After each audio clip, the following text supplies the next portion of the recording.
यार कांग्रेस ठीक तो है। खत्म हो गया। देखिए इस वक्त बड़ी खबर बता दूं, बड़ी खबर तमिलनाडु में टीवी के सिंगल लार्जेस्ट पार्टी इस वक्त तमिलनाडु में सबसे बड़ा उलटफेर हो रहा है रुझानों में। सुपरस्टार विजय की पार्टी सबसे आगे तमिलनाडु के अंदर, एआईएडीएमके 39, डीएमके 50 और टीवी के अकेले 63 पर है।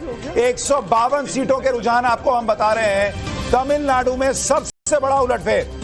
बंगाल के अंदर टीएमसी गठबंधन 100, बीजेपी 139। अब बोलिए शिवम त्यागी।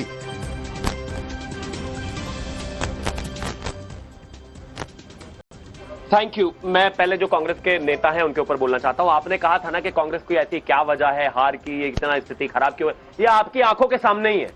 30 मिनट बुला के 25 मिनट बैठ गए तो कह रहे मेरा समय बर्बाद कर रहे हो। अरे समय देते कहां हो आप? अरे वो टीएमसी पार्टी आपकी हार रही है, दिखाई आप कहीं देते नहीं। टीवी पे 25 मिनट बैठ कर कह रहे मेरा समय बर्बाद कर दिया। अरे आपका वैसे ही सब कुछ बर्बाद है। अब आगे अब आगे जहां तक बात तमिलनाडु की है, खासतौर पर मैं एक चीज कहना चाहता हूं कि हाँ, इसमें कहीं कोई दो राय नहीं है। जिस तरीके के ट्रेंड्स इनिशियली दिखाई गए थे वो देखकर अपने आप में लगा, लेकिन मुझे लगता है कि शायद अचंभित होने की आवश्यकता नहीं है। थोड़ा समय इंतजार किया जाए, ज्यादा बेहतर है। एआईएडीएमके लीड करेगा और एनडीए वहां पर जीत दर्ज करेगा। लेकिन हाँ, पहले भी ऐसे रिजल्ट्स जो हैं तमिलनाडु से रहे हैं। पहले भी इस तरह की स्टार अपीयरेंसेस को वहां पर बहुत नहीं, लेकिन शिवम त्यागी आप लोगों ने अन्नामलाई को हटा के क्या हासिल किया? अगर यही 40 सीट आनी थी तो उनका रास्ता लंबा था, वो मेहनत कर रहे थे, आपकी पार्टी का बेस बना रहे थे, लेकिन आपने उनको साइड कर दिया, इतने ऊर्जावान नेता को, और ये 40 पे बैठे हैं आप।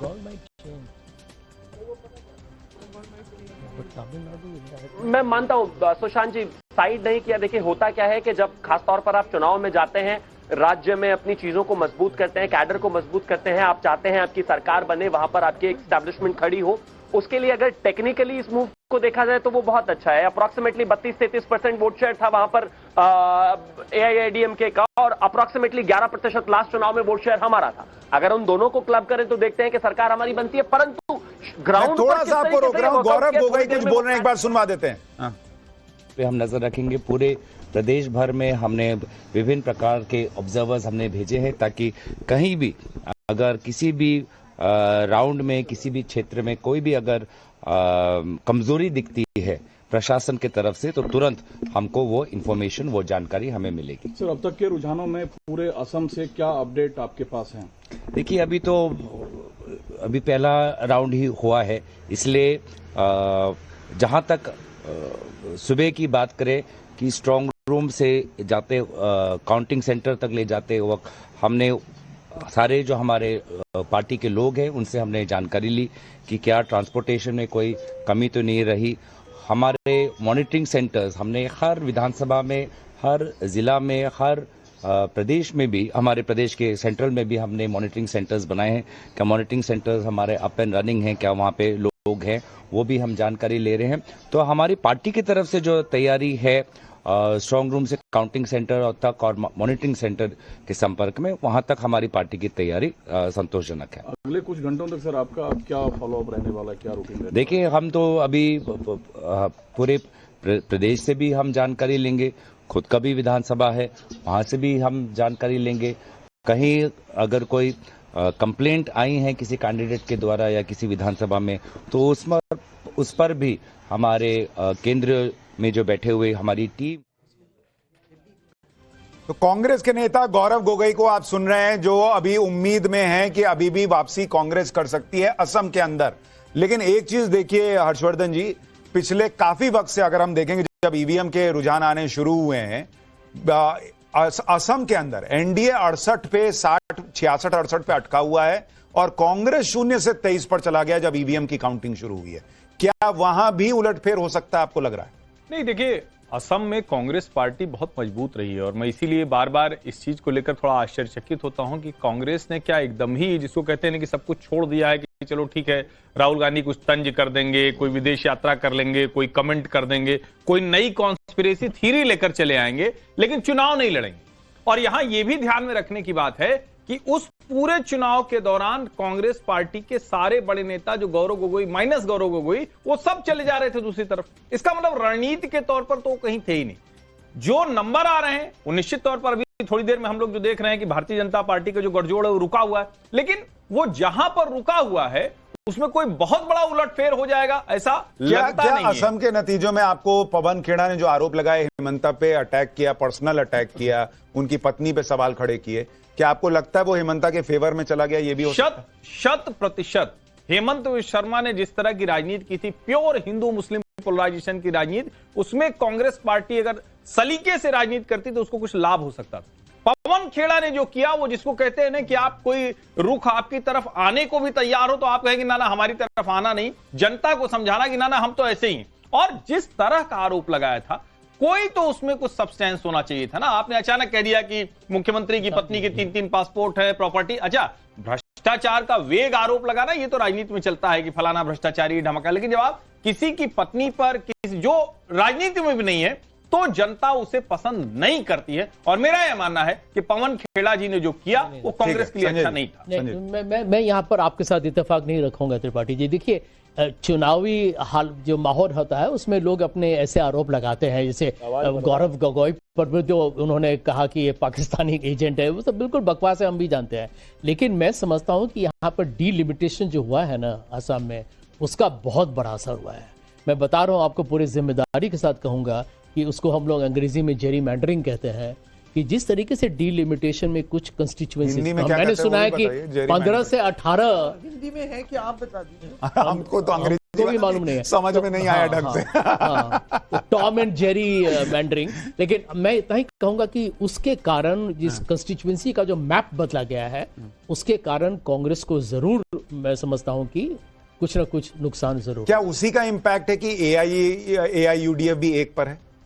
हो सकता है। मैं कह रहा हूं ना कि यहां पर जब नतीजे, कांग्रेस और बीजेपी का वोट शेयर जो है वो अंत में आप देखिएगा वो लगभग बराबर तक होगा, 3-4 या 2-3% का फर्क। हाँ, ऐसे ही 2-3% का फर्क है। इसका मतलब है कि डीलिमिटेशन यदि किसी एक साजिश के साथ किया गया है कि हम तो जानते हैं उसके पीछे कोई राजनीतिक लक्ष्य होता है। शिवम त्यागी, आप लोगों ने असम में डीलिमिटेशन वाला खेला किया है, संजय जी कह रहे हैं, और इसलिए ये नतीजे आ रहे हैं कि एनडीए 73। इतनी देर से कह रहे तो देखिए 63 से 73 हो गया।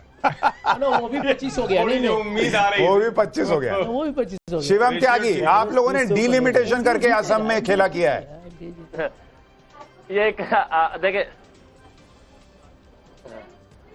देखिए संजय जी ने कांग्रेस को छोड़ दिया, लेकिन कांग्रेस ने संजय जी को मुझे लगता है नहीं छेड़ा। एक कोई टिपिकल कांग्रेस रिस्पॉन्स है, कोर्स करेक्शन करना नहीं है, इलेक्शन मैनेजमेंट करना नहीं है, वहां पर लीडर्स को रखना नहीं है, अपने नेताओं को रिटेन कर नहीं सकते, प्रवक्ताओं को रिटेन कर नहीं सकते, और उसके बाद इस तरह की बातें करेंगे।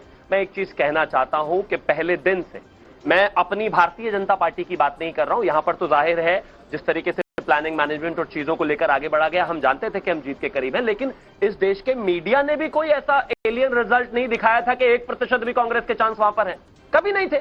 शशि थरूर कुछ कह रहे हैं, एक बार सुनवा देता हूं, फिर आपके पास आता हूं। পোস্টাল ব্যালট কাউন্ট হয়েছে কিন্তু ডিক্লেয়ার তো এখন করবে না, এই 3 রাউন্ডের আগে। ধরুন নন্দীগ্রামে 18 রাউন্ড ভোট হবে, 15 রাউন্ডে পোস্টাল ব্যালট ডিক্লেয়ার হবে। আর এখানে ভবানীপুরে ধরুন 20 রাউন্ডে কাউন্টিং কমপ্লিট হবে, 17 রাউন্ডে ডিক্লেয়ার হবে। আমি যেটা ইনিশিয়াল অ্যানালাইসিস করেছি, অল্প ইভিএম বেরিয়েছে, এটাকে খুব বড় কিছু করে দেখানো ঠিক না। তাতে হিন্দু ইভিএম বিজেপির আর মুসলিম ইভিএম টিএমসির, তবে আগের মতো নয়, মানে হাই কনসলিডেশন যেটা ওনারা করেছিলেন 21-24, হাই কনসলিডেশন হয়নি, ক্র্যাক হয়েছে। মালদাতে বা মুর্শিদাবাদের বহু সিটে বা উত্তর দিনাজপুরেও যেটুকু নিয়েছি, করণদিঘি বা অন্য জায়গায় কংগ্রেস ভালো ভোট কোনো কোনো ইভিএমে পেয়েছে মুসলিম বেল্ট। ইনিশিয়াল এই 1-2 রাউন্ড চলছে। আর আমার নন্দীগ্রামে ফার্স্ট রাউন্ড আমি পেয়ে গেছি, 3000 লিড আছে, এটা 18 রাউন্ড অব্দি যাবে। এটাতে আমার এক্সপেক্ট ছিল 1100 লিড পাবো, এটা আমি 23 পেয়েছি। तो शुभेंदु अधिकारी को आप सुन रहे हैं जो बता रहे हैं नंदीग्राम में उनको 3000 की बढ़त बनी हुई है, और वो जो मैं समझ पाया वो कह रहे हैं कि पोस्टल बैलेट की गिनती अभी हुई है और उसमें भी 1-2 राउंड की ईवीएम की काउंटिंग जो है वो हुई है और उसमें जो है अभी जैसा वो बता रहे थे, जो हम लोग समझ पाए कि पोस्टल की फाइनल जो काउंटिंग है वो अभी नहीं आई।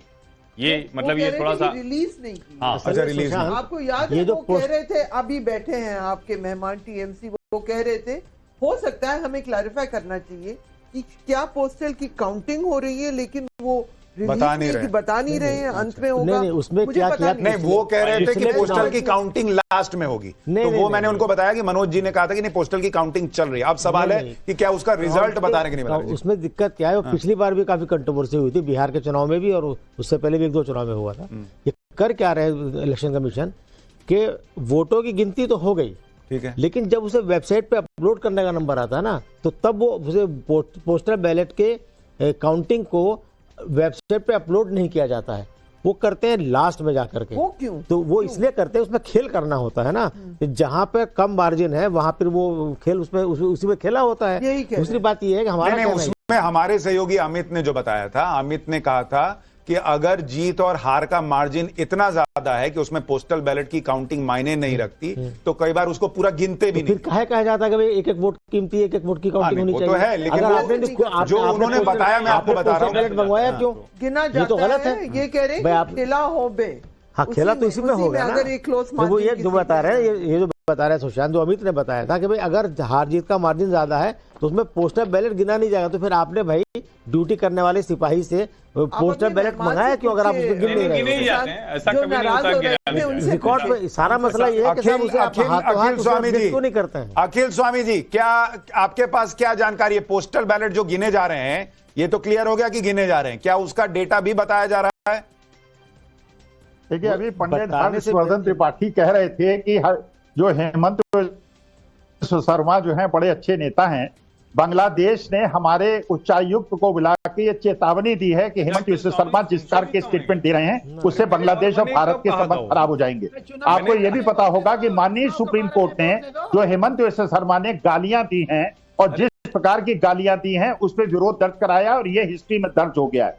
देखिए, सीधी सी बात है, अब ये ज्ञानादेश है जिस प्रकार से, लेकिन जो दूसरे चैनल दिखा रहे हैं, यूट्यूब चैनल दिखा रहे हैं, पूछा वो भी शेयर मार्केट में नहीं खेल रहे हैं, उसके हिसाब से डीएमके जीत रही है तमिलनाडु में। टीएमसी बहुत बड़ी लीड लेके आगे बढ़ गई है। टीवीके को तमिलनाडु में कोई सीट नहीं मिल रही है। ये केवल एक शेयर मार्केट को बढ़ाने के लिए, अपने मित्रों के शेयर बेचने की अनुमति देने के लिए हो रहा है। ठीक है, मैं मान गया। अब जो मैं पूछ रहा हूं वो बताइए, क्या पोस्टल बैलेट की जो गिनती हो रही है, वो तो क्लियर हो गया कि गिनती हो रही है, क्या उसका रिजल्ट बताया जा रहा है अभी या नहीं बताया जा रहा? आपके पास क्या जानकारी है?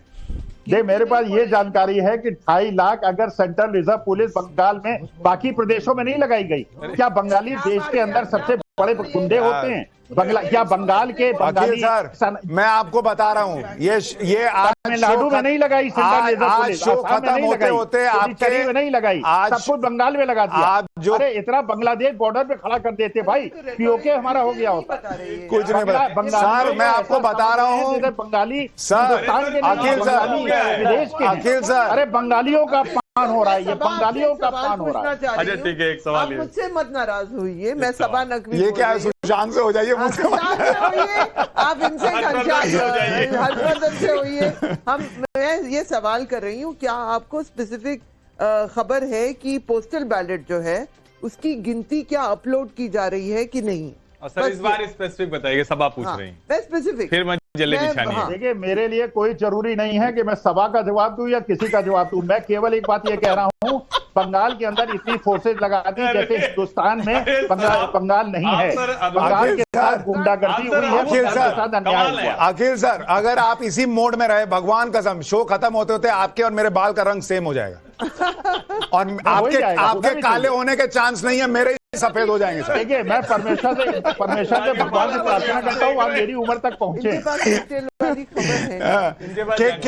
के शर्मा जी हमारे साथ कांग्रेस से जुड़ रहे हैं, तक आप पहुंचे या शुरुआत? के शर्मा जी, मैं आपके पास आ रहा हूं। एक बार राजगोपालन सर कुछ बोलना चाह रहे हैं। राजगोपालन सर, ये बोलना चाह रहे, कम से कम राहुल गांधी की तरह ये स्वामी जी नहीं बोलना चाहिए, क्योंकि स्वामी जी बोल रहे उसमें तर्क नहीं है, कोई अनसेंट बोल रहे हैं। सभा नकवी ने क्वेश्चन पूछा था, उसको जवाब नहीं मिली। सभा नकवी ने पूछा था, उसको जवाब दे दो। आपने पूरा दुनिया घूम रही है। अच्छा ठीक है, सवाल नकवी का जवाब क्या है ये बताओ। से आपने एमए किया इंटर पॉलिटिकल साइंस में, डिग्री क्यों नहीं दिखाते आप? जरूरी बात है, देखिए इतना टेंस माहौल रहता है, डिग्री दिखाइए अगर अपनी अखिल जी जैसे लोग टेलीविजन चैनलों पर ना हो तो आदमी का रक्त संचार ठीक नहीं रहेगा।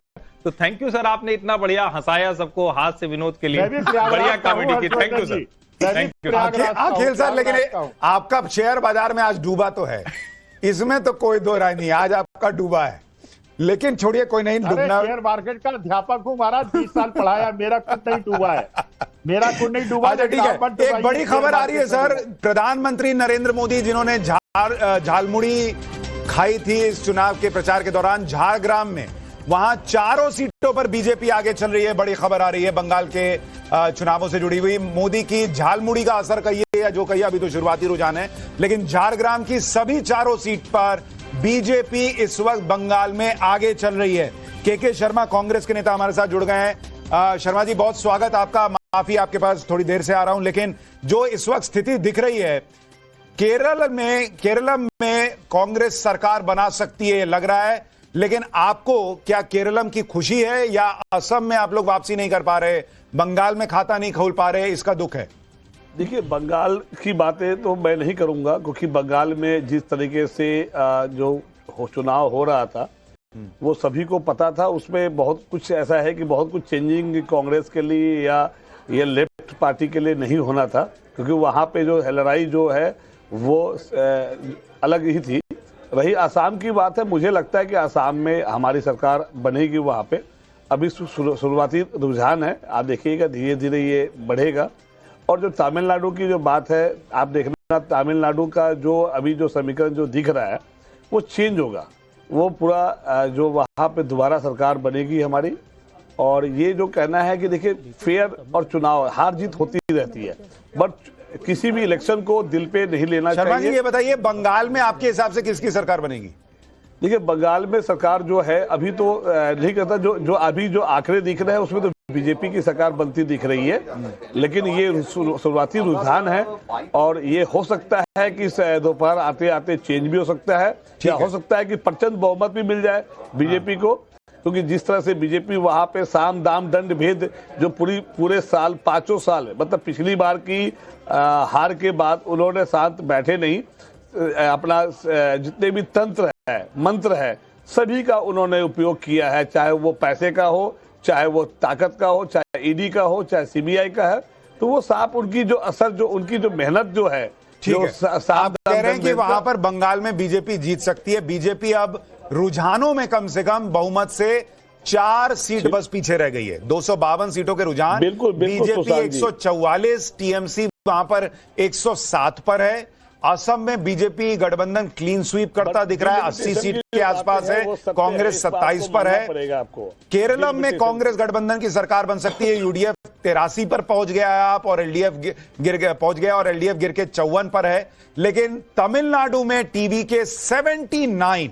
जी, थोड़ा तमिलनाडु का अगर मतलब मिले ना, वो सबसे इंटरेस्टिंग है जिस तरह से जा रहा है, क्योंकि देखिए डीएमके 53 है तो एडीएमके प्लस 59 है, तो उसमें क्या बीजेपी कितना है, एडीएमके कितना जरा है? अगर हम तमिलनाडु का थोड़ा और डिटेल निकाल कर डाल सकें, जरा उसको निकालिए और उसको फिर हम लाते हैं स्क्रीन पर। मैंने बोला है वो होगा, लेकिन अगर टीवी के 79, एआईएडीएमके 59 भी रहता है तो फिर तो सरकार बीजेपी मिलकर ये दोनों बना ही लेंगे। नहीं, अगर टीवीके को यानी विजय को जरूरत पड़ेगी और उससे एडीएमके प्लस से मदद मिलेगी तो तुरंत सरकार बना। लेकिन अगर ये हो रहा है, विजय ने ऐसा क्या किया है कि तमिलनाडु की पॉलिटिक्स में कई सालों में जो नहीं हुआ वो अचानक से वो कर? देखिए, एक बात जो मैं लगातार कहता रहा, हालांकि विजय का इस तरह का प्रदर्शन होगा इसका अनुमान मेरा कतई नहीं था, मुझे नहीं समझ आ रहा था कि इतना बढ़िया। लेकिन एक चीज जो थी, पिछले कई दशक से जो द्रविडियन राजनीति थी उसका समय खत्म हो रहा था। शायद विजय सही समय पर पॉलिटिक्स में, जिसको कहते हैं ना कि राइट टाइम पे उन्होंने क्लिक किया, और जो वहां का यूथ था जो उसी तरह की राजनीति सुनते देखते, जो स्टालिन की राजनीति थी, जो करुणानिधि की राजनीति थी, उससे वो पूरी तरह से पक गया था, उब गया था। एडीएमके का जो नेतृत्व था वो उसको कैप्चर करने में, अपनी तरफ लेने में शायद नाकाम रहा। लेकिन अगर आप आंकड़े देखेंगे तो इसका मतलब डीएमके से वो पूरी तरह से मोह भंग है, और जिसको हम वहां की राजनीति में भी कहते हैं कि एक बार डीएमके एक बार एडीएमके। अब द्रविडियन राजनीति जो एंटी हिंदू इसमें एक छोटी सी चीज मैं जोड़ रहा हूँ, फिर बाकियों से भी बात करूंगा। हाँ, तो आसाम में नहीं, अगर क्या बीजेपी अन्नामलाई के साथ थोड़ा और सस्टेन करती, उनको और मौके देती, तो क्या बीजेपी भी इस सेंटिमेंट का फायदा ले सकती है? देखिए, मुझे तो इसमें एकदम सबसे अलग लगता है, मुझे लगता है पता नहीं भारतीय जनता पार्टी के जो भी वहां जमीन से जो मिलता हो, शशिकला के साथ अगर वो गए होते तो इन दोनों जो पलनीस्वामी और जो दूसरे हैं, इन दोनों से ज्यादा बेहतर रहता, क्योंकि लीगेसी के साथ आप अन्नामलाई को ले सकते थे। यानी यूथ का एक बढ़िया आपका चेहरा होता और एक जयललिता की लीगेसी होती, क्योंकि वहां की राजनीति में लीगेसी की राजनीति तो अभी भी बहुत महत्वपूर्ण है ना। तो शायद एडीएमके की जो लीडरशिप है, एक लीडरशिप चली गई डीएमके के साथ, दूसरी जो बची वो उतनी ताकतवर नहीं दिख रही थी। ठीक है, नतीजे राजगोपालन सर आ रहा हूं आपके पास। सब आपको क्या लगता है क्यों विजय ऐसा परफॉर्म कर पा रहा है? 2-3 कारण हो सकते हैं कि यूथ फैक्टर, और मैं एक और चीज कहना चाहूंगी अब, क्योंकि महिला फैक्टर भी, क्योंकि द्रविडियन राजनीति को रेवोल्यूशनरी माना जाता है कास्ट के एंगल से, लेकिन कोई डीएमके ज्यादातर पेट्रियार्कल पार्टी है, कोई प्रोमिनेंट महिला वहां दिखी नहीं, जैसे जयललिता दिख गई थी अन्ना डीएमके में, और उनकी थी हमेशा फीमेल वोटर्स पे अपील। अब मुझे लग रहा है कि ये सब अब महिला वोटर भी निकल के आई है हिंदुस्तान में, और विजय के लिए यूथ, महिला और नई चीज कि लोग वो पुरानी राजनीति से तीसरे ऑप्शन को ट्राई करना चाह रहे हैं। मैं ये नहीं मानती हूँ कि द्रविडियन लेगेसी खत्म हो गई है, क्योंकि विजय भी वही पेरियार की फोटो लेकर उन्होंने ये सब फोटो लगाई थी, लेकिन वो द्रविडियन मूवमेंट से नहीं आए हैं। ठीक है, हमारे साथ हरीश खुराना बीजेपी से जुड़ गए। हरीश जी आपके पास आऊंगा, लेकिन पहले राजगोपालन सर आपका एनालिसिस क्या है? विजय क्यों उनका ग्राफ ऐसे रॉकेट बन गया, और क्या डीएमके को जो उन्होंने सनातन विरोधी बयान दिए थे उसका भी नुकसान हो सकता है? वो नहीं है सुशांत बाबू। मुझे लगता है ये किसी के चैनल का जो इतना वरिष्ठ पैनलिस्ट है, मैं एक नई चीज बताना चाहता हूँ। विजय का डीएमके से टक्कर ये है, सिनेमा इंडस्ट्री से जुड़ा हुआ है। उदयनिधि स्टालिन का ये रेड जायंट करके ये कंपनी है, वो विजय को दबा रहे थे पिछले 2-3 साल से। देयरफॉर विजय का उदयनिधि का टक्कर है, बाकी कुछ नहीं है। सेकंड थिंग, मुझे लगता है आने वाले दिन में द्रविडियन मूवमेंट वर्सेस हिंदुत्व आ जाएगा। तमिलनाडु में हिंदुत्व घुस गया। नरेंद्र मोदी का 10 साल का जो श्रेय है, अमित शाह साहब का 15 से 20 दिन उधर स्टे किया है, उसको श्रेय है। एडपाडी पळनिसामी जो राम मंदिर कंस्ट्रक्ट करने के लिए जयललिता ने सपोर्ट किया था, उसका नतीजा 10 साल के बाद तमिलनाडु में पड़ रहा है। विजय का बढ़त इसीलिए है, वो he is anti Udhayanidhi. Stalin ने उदयनिधि को जल्दी से जल्दी चीफ मिनिस्टर बनना चाहते थे, वो नहीं हो पाया, वो कामयाब नहीं हो रहा, ये चक्कर है। सर आप कह रहे हैं कि अगर विजय और उदयनिधि की लड़ाई थी तो वो तो उनके लेवल पे लड़ाई थी, वोटर विजय के साथ क्यों चली गई? इसीलिए चले गए हैं। उसका सिनेमा का करूर का उसको वाइफ का ऊपर उंगली उठाया, 3-4 जुर्माना किया है। करूर इंसिडेंट विजय खुद कहते हैं ये डीएमके स्पॉन्सर्ड है, वो खुद कहते हैं। सुप्रीम कोर्ट में ये इलाज चल रहा है, उसको उसमें डिफिशन है।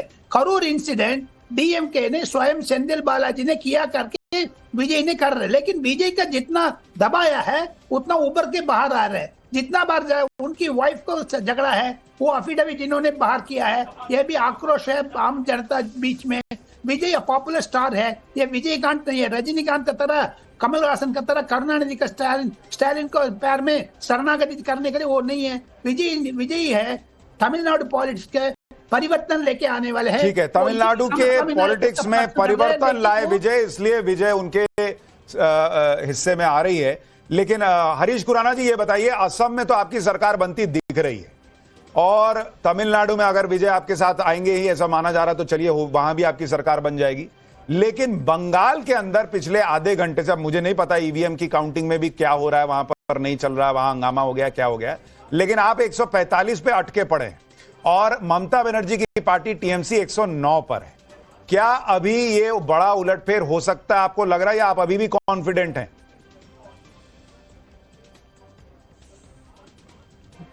देखिए, मुझे लगता है कि आज ममता दी का आज एज अ मुख्यमंत्री आज आखिरी दिन होने वाला है, और कल से भारतीय जनता पार्टी की सरकार बनने की प्रक्रिया शुरू होने वाली है।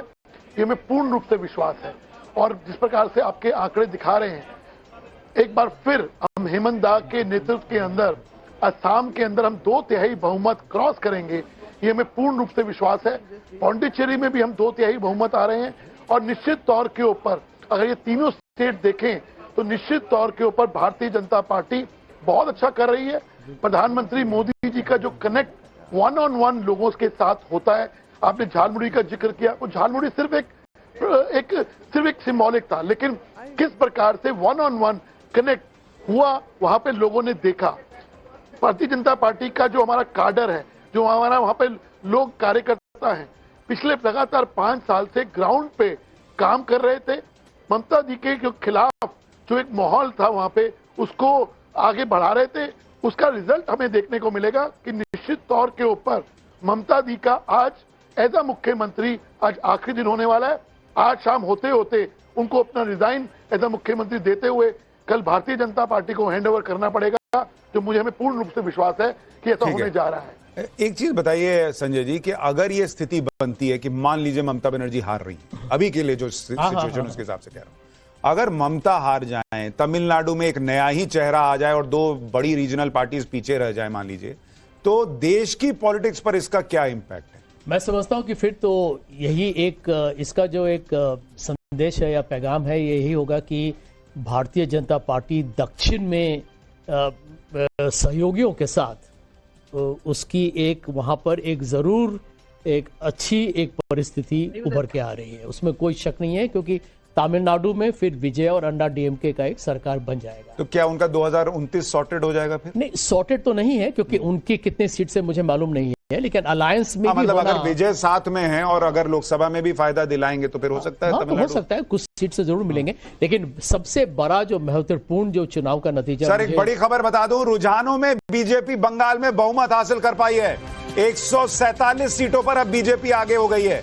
चूंकि एक सीट पर अभी फिर से चुनाव होना है, तो कुल सीटें 293 हो गई हैं और स्पष्ट बहुमत के लिए 147 सीटों की जरूरत थी, जो बीजेपी ने रुझानों में हासिल कर लिया है। 9:40 हुए हैं। 10-11 बजते बजते कहा जाता है कि थोड़ा नतीजे सेटल होने लगते हैं, लेकिन अभी 10 बजने में 20 मिनट बाकी और बीजेपी स्पष्ट बहुमत हासिल करती दिख रही है। जल्दी से एक रिएक्शन हर्षवर्धन जी, आपको लग रहा है चेंजेस के चांस? नहीं, देखिए मुझे तो कोई संदेह नहीं दिखता है कि भारतीय जनता पार्टी की सरकार बन रही है। ये सब आपको मुझे लगता है। मुझे लगता है थोड़ा सा हमें 1 घंटा और वेट करना चाहिए। संजय जी, आपको? मुझे भी लगता है कि बंगाल में थोड़ा देखना चाहिए, क्योंकि अभी 1-2 राउंड 3 राउंड की काउंटिंग हुई है। मुझे लगता है कि बंगाल में थोड़ा संयम रखना अच्छा यूसुफ भाई, आपके हिसाब से? मुझे लगता है अभी इंतजार करना चाहिए, करीब 11 साढ़े 11 बंगाल में अभी रुझान है, थोड़ा सा समय का इंतजार करना चाहिए। मुझे लगता है सुशांत जी की बहुत जल्दबाजी हो रही है। हम पूछ रहे हैं भाई, राजगोपालन सर, आपके हिसाब से बंगाल में? हाँ, परिपूर्ण जन से ममता बनर्जी हार चुकी है, बीजेपी सत्ता में आ चुका है। आ चुकी है सर, अभी 2-3 राउंड की काउंटिंग हुई है। कोई बात नहीं, अभी नंबर तो 110 में बढ़ा, वो 90 में जाएगी। अच्छा, आगे चलिए तमिलनाडु में, लेकिन तमिलनाडु में बहुत बड़ी स्टोरी वहां से आ रही है। चाहे जो भी हो, अगर डीएमके हार रही है और एक नया, मेरी भी राय ले लीजिए महाराज, मेरी भी राय ले लीजिए। ज्यादा विजय का, हाँ नहीं डीएमके भी हारे, जो भी आप कह दें, एक नई पार्टी उभर के आ रही है। ये हमेशा पिछली बार ये हुआ था जब आम आदमी पार्टी दिल्ली में आई थी और वो भी फिल्म स्टार नहीं थे, लेकिन डीएमके एक बड़ा स्टार। और इसके पास फिनोमेनाज, एक तो एमजीआर आए थे, लेकिन वो मूवमेंट द्रविड़ा मूवमेंट से आके वो आए थे। फिर एक दौर में एनटीआर आए थे तेलुगु देशम पार्टी लेकर, अब उनके सन इन लॉ मुख्यमंत्री हैं आंध्र प्रदेश के। तो साउथ में आंध्र प्रदेश और तमिलनाडु में इनका असर हो चुका है। तो अब एक फिल्म स्टार आ रहे हैं, तो इस पे हमें गौर करना पड़ेगा। तो यूसुफ भाई, अगर हाँ मैं आ रहा हूँ सर, मेरे आ रहा हूँ, राय ले लीजिए महाराज। हाँ आ रहा हूँ, आपसे राय लेने में डर लगने लगा है। ठीक है, बोलिए सर, बोलिए अखिल जी, बोलिए। स्टॉक मार्केट का पूछेगा सर, स्टॉक मार्केट मैं बोलूं? हाँ बोलिए सर, बोलिए। देखिए, जिस प्रकार से केचुए ने लोकतंत्र का लूट की है और जिस प्रकार से वहां बंगाल के अंदर वोट लूटा गया है, मैं निवेदन करता हूं ममता बनर्जी से और सारे अपोजिशन पार्टी से गांधीवादी हम लोग हैं, हम गोडसेवादी नहीं हैं। गांधीवादी अहिंसात्मक आंदोलन चलाइए, अपने देश के अंदर लोकतंत्र के संविधान की हत्या मत होने दीजिए। एक संवैधानिक रूप से परमिटेड। अखिल जी मुझे ये बताइए, आप side by side Rahul Gandhi का भाषण तो नहीं लिखते हैं?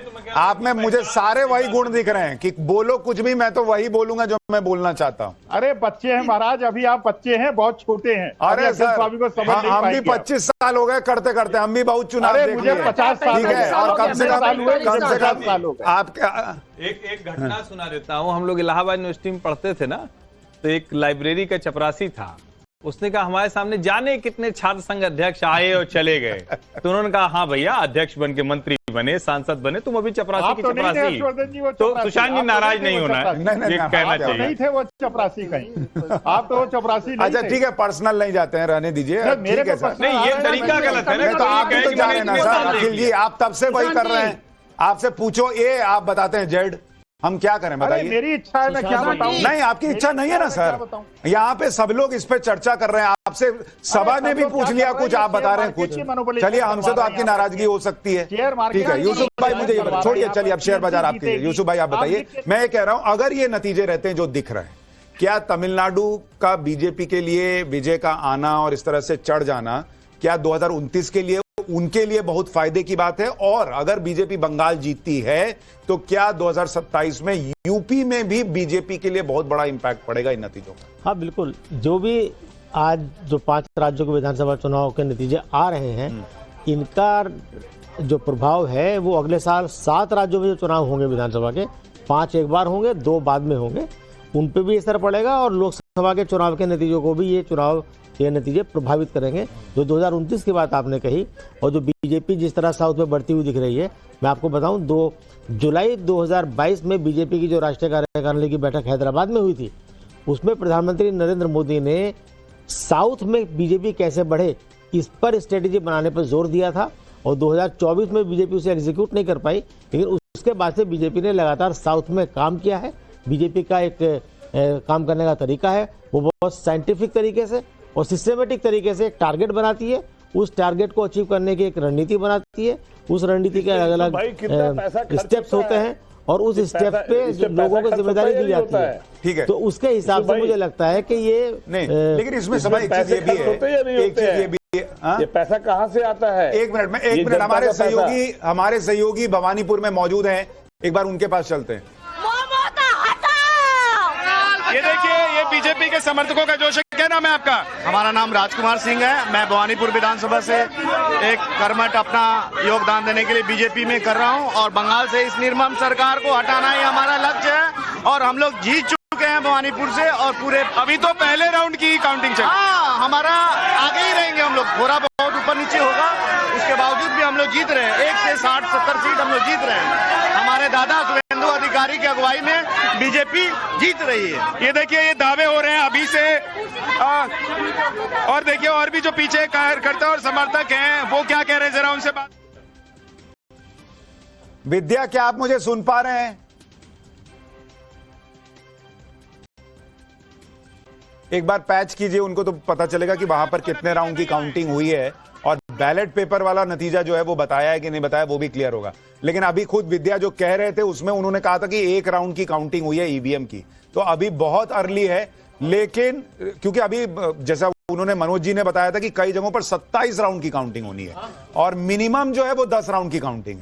तो अभी बहुत सारे ईवीएम खुलने बचे हुए हैं, और ये 152 क्या 112 होगा या 112-152 होगा, अभी कुछ भी कहना मुश्किल है। या 152-170 होगा, हाँ, या 200 हो जाए, कहने को तो कुछ भी हो सकता है होने को। ममता बनर्जी कहना चाहूंगी, क्योंकि हम लोग बार बार कांग्रेस की बात करते हैं।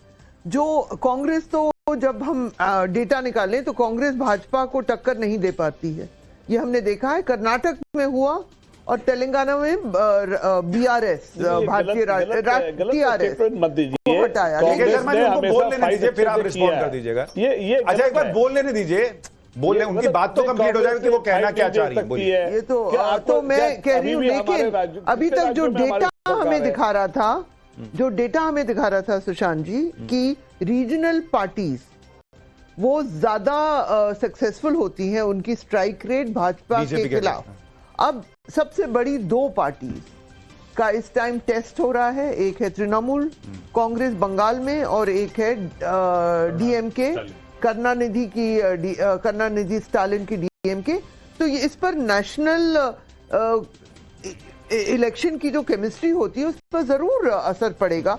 जब आप कांग्रेस तो कमजोर है ही, हालांकि कांग्रेस ने 24 में थोड़ा बेहतर किया, लेकिन फिर भी रीजनल पार्टीज वो ताकत दिखाते थे। ममता बनर्जी बार बार और डीएमके। अभी ममता का चलिए तो बीच बीच में बोल रहे हैं, इनको बोलने ही दीजिए। के शर्मा जी 2 मिनट रुक जाइए ना, उनकी बात कंप्लीट हो जाए, मैं आपको मौका देता हूं। तो हम लोग अगर डेटा के एस्पेक्ट से, एनालिटिकल एस्पेक्ट से देखें, इसका ये बहुत बड़ा रिजल्ट आ रहा है। तो लेकिन संजय जी, क्या इसका एक दूसरा पक्ष ये हो सकता है, अगर ममता बनर्जी हार रही हैं, अगर मान लीजिए डीएमके हार जाती है, तो अगर रीजनल पार्टीज कमजोर होती हैं तो वो जो इंडी अलायंस में एकजुटता होनी चाहिए, या हर राज्य में आपस में ही लड़ने लग जाते हैं, क्या उसको यूनाइट होने का एक मौका मिलेगा? क्योंकि रीजनल पार्टीज को भी समझ में आएगा कि बिना सबके साथ आए बीजेपी को रोकना नामुमकिन है। देखिए सुशांत जी, यदि आप बंगाल का केस देखिए, पहले बंगाल को देखिए, कांग्रेस जहां भी कमजोर हुई है उसका फायदा भाजपा को जाता है। तो ये क्षेत्रीय पार्टीज जो हैं उनको भी कांग्रेस पार्टी जब भी निर्बल होती है, नाकामयाब होती है, उसका पूरा जो कहते हैं ना एडवांटेज है, उपलब्धि है, वो सब बीजेपी की तरफ जाती है। मतलब रीजनल पार्टी के लिए भी अच्छी खबर। बंगाल में तो कांग्रेस बहुत पहले पिछड़ गई थी। नहीं, एक चुनाव को पहले में तो 45 सीट मिली थी कांग्रेस को, वो तो बाद में टीएमसी ने सब लोगों को उठा लिया था। लेकिन आप यहाँ पर तमिलनाडु को भी देखिए, वहां पर अभी कांग्रेस में अंदरूनी काफी वहां पर मैं समझता हूं कि लोग नाखुश होंगे, क्योंकि ढेर सारे लोग चाहते थे कि विजय के साथ अलायंस हो, वहां हमें ज्यादा सीट भी मिलेगा और हम डीएमके के पूरे कब्जे में जो पार्टी रही है, क्योंकि डीएमके के सहानुभूति से ही कांग्रेस को सीट मिलती है और विजय मिलती है। वहां पे बहुत लोगों का सोच था कि अब कांग्रेस को अपने आप खड़ा होना चाहिए और यदि वो विजय के साथ यदि गठबंधन करें तो उसका फायदा होगा। तो आज कांग्रेस में बहुत ज्यादा लोग, मैं समझता हूं कि इसको लेके मतभेद होगा कांग्रेस के अंदर, यदि यही नतीजे तमिलनाडु में आए। पर उस मतभेद से कुछ चेंज नहीं होता ना। देखिए, सबसे बड़ी कमजोरी है कि आपके नेतृत्व में, मैं इस बात को दोहराना चाहूंगा, मैं ये नहीं कहता कि राहुल गांधी मेहनत नहीं कर रहे हैं, परंतु नेतृत्व मतलब सिर्फ राहुल गांधी नहीं, आपको हर लेवल पर एक जीतने की जो एक जज्बा चाहिए, एक जुनून चाहिए, वो कांग्रेस, मुझे लगता है कांग्रेस को सबसे पहले यह समझना होगा सर कि मान लीजिए कोई संजय झा है, कोई सुशांत सिन्हा है, कोई हर्षवर्धन त्रिपाठी है, अगर वो कुछ कह रहे हैं कि कांग्रेस में प्रॉब्लम है, सब आपके दुश्मन नहीं है। उसमें एक बार सुनिए और देखिए कि क्या ऐसी चीज है जो सब कह रहे हैं, हो सकता है उसको ठीक करने से कुछ हो सकता है, क्योंकि वो बिना किए नहीं हो सकता। 1 मिनट में आ रहा हूं सर आपके पास। विद्यानाथ झा हमारे साथ जुड़ गए हैं भवानीपुर से। विद्या, 2-3 चीजें बताइए। एक तो कितने राउंड की काउंटिंग ईवीएम की हो गई है, और पोस्टल बैलेट की जो काउंटिंग हुई है, क्या उसके नतीजे वहां पर बताए गए हैं? ये 2 चीजों को थोड़ा अगर आपके पास जानकारी हो क्लियर कीजिए। जी, पोस्टल बैलेट की काउंटिंग हो गई है, लेकिन उसके नतीजे अभी नहीं बताए गए हैं। लेकिन सेकेंड राउंड की काउंटिंग भी शुरू हो गई है ईवीएम की, वो अनाउंस किया जा रहा है लगातार। पहले राउंड में हमने देखा था कि कभी ममता बनर्जी, कभी शुभेंदु अधिकारी आगे चल रहे थे, लेकिन एक खास तस्वीर यहाँ काउंटिंग सेंटर से सुशांत आपको और अभी कौन आगे बंगाल पर टिकी हुई है उनको दिखाना चाहता हूँ। यहाँ इस वक्त तो ममता बनर्जी आगे चल रही हैं, जो अभी अनाउंसमेंट हुआ है उसके मुताबिक ममता बनर्जी आगे चले, लेकिन अब से कुछ ही देर पहले शुभेंदु अधिकारी आगे चल रहे थे, और इसीलिए यहाँ पर जो बीजेपी का कैंप है काउंटिंग सेंटर के बाहर लगा हुआ, वहां पर कार्यकर्ताओं का जोश बेहद हाई हो गया था। और एक बार फिर से मैं जरा उन्हीं जो समर्थक और कार्यकर्ता हैं उनके पास आपको लेकर चलता हूं। आप लोगों को देखिए, आप लोगों को लग रहा है कि शुभेंदु अधिकारी यहाँ से जीत रहे हैं?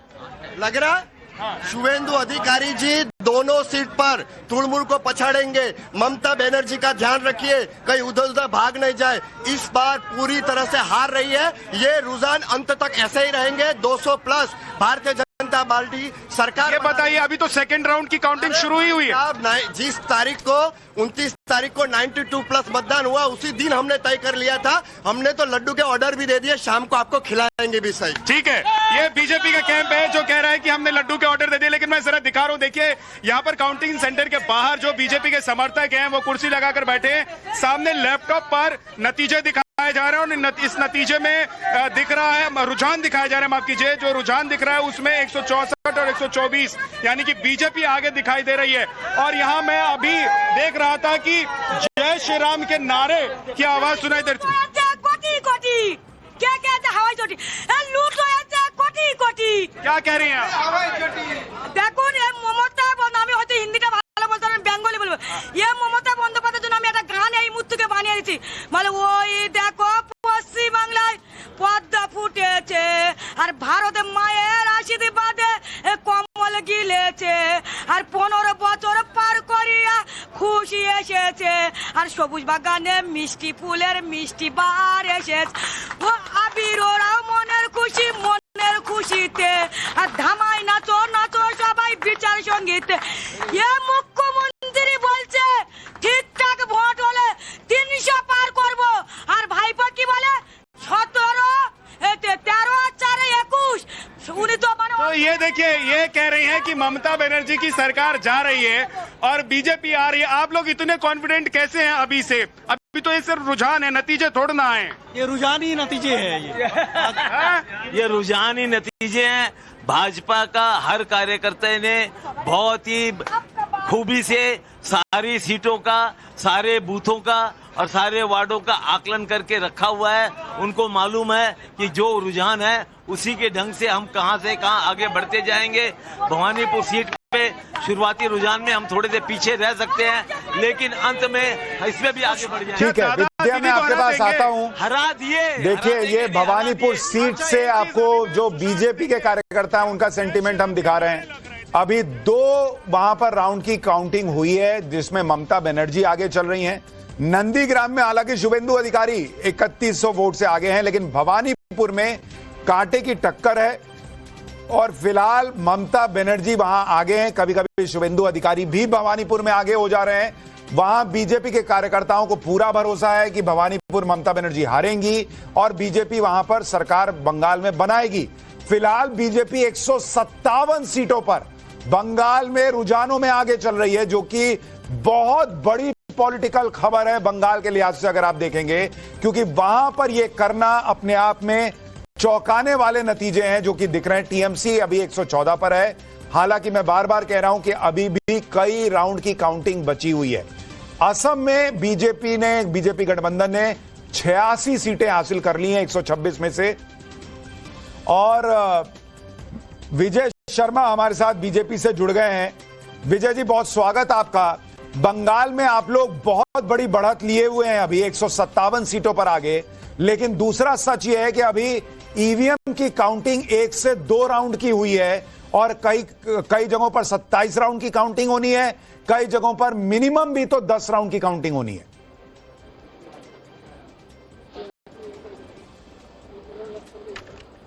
बिल्कुल ठीक बोला आपने, लेकिन 8 बजे से काउंटिंग शुरू है। पहले बैलेट पेपर की थी, अभी ईवीएम की शुरू होगी। शुरू से ही हमने बढ़त बनाई हुई है और मुझे ऐसा लगता है हम 200 सीट के आसपास जीतने जा रहे हैं।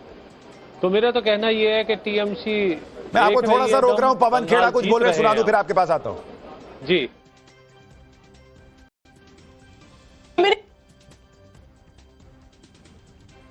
कम्युनिकेशन विभाग के चेयरमैन पवन खेड़ा हमारे साथ हैं। पवन जी, सबसे पहले तो जो मामला चल रहा था आपका, उसमें आपको जमानत मिल गई है, चेहरा भी बदला हुआ लग रहा है, दाढ़ी बढ़ी हुई लग रही है। क्या लगता है जो कांग्रेस पार्टी का जो वनवास है, चाहे वो असम की बात करे, बंगाल में भी आप लोगों ने सभी सीटों पर चुनाव लड़ने की कोशिश की है, किस तरह की तस्वीर आपको दिख रही है? तस्वीर बहुत, हमारे को उम्मीद है कि सारे राज्यों में कांग्रेस और हमारे गठबंधन के साथी बहुत अच्छा प्रदर्शन करेंगे, ये उम्मीद हमें है। लेकिन केरल की अगर बात की जाए तो बढ़त लगातार आप लोग बनाए हुए हैं, सरकार बनती हुई दिख रही है। डीएम के तमिलनाडु में लग रहा है जैसे आपका जो गठबंधन है वो पिछड़ रहा है। नई पार्टी टीवी के जो है वो बढ़त बनाए? बहुत ही शुरुआती रुझान है, थोड़ा इंतजार करना उचित रहेगा। 1-2 घंटे बाद, 3 घंटे बाद जब स्थिति और स्पष्ट होगी, फिर आपसे लगातार हम चर्चा करते रहेंगे। एक अंतिम सवाल बंगाल को लेकर, क्योंकि बंगाल में लगातार ये दिख रहा है कि कभी टीएमसी जो है वो आगे चल रही है, कभी बीजेपी आगे चल रही है, और बीजेपी लगातार ये दावा कर रही है कि वहां बदलाव इस बार संभव है। तो जाहिर सी बात है, हर पार्टी अपने बारे में ही दावा करेगी और करना भी चाहिए, लेकिन कुछ घंटों में सब स्थिति स्पष्ट हो ही जाएगी। इंतजार सभी जो पार्टियां हैं वो कर रही है। सभी राज्यों की अगर बात करें तो कांग्रेस को कहां उम्मीद? हमें पूरी उम्मीद है, हम और हमारे गठबंधन के साथी जरूर मजबूत प्रदर्शन करेंगे। तमाम राजनीतिक दल अभी इंतजार ही कर रहे हैं, इंतजार ही कर सकते हैं, और मीडिया में मानता हूं कि इंतजार नहीं कर सकता, क्योंकि आपको तो हर घंटे अपना बुलेटिन चलाना है। निश्चिंत रहिए, बहुत ही अच्छा दिन होने वाला है। 5 राज्यों के चुनाव। तो पवन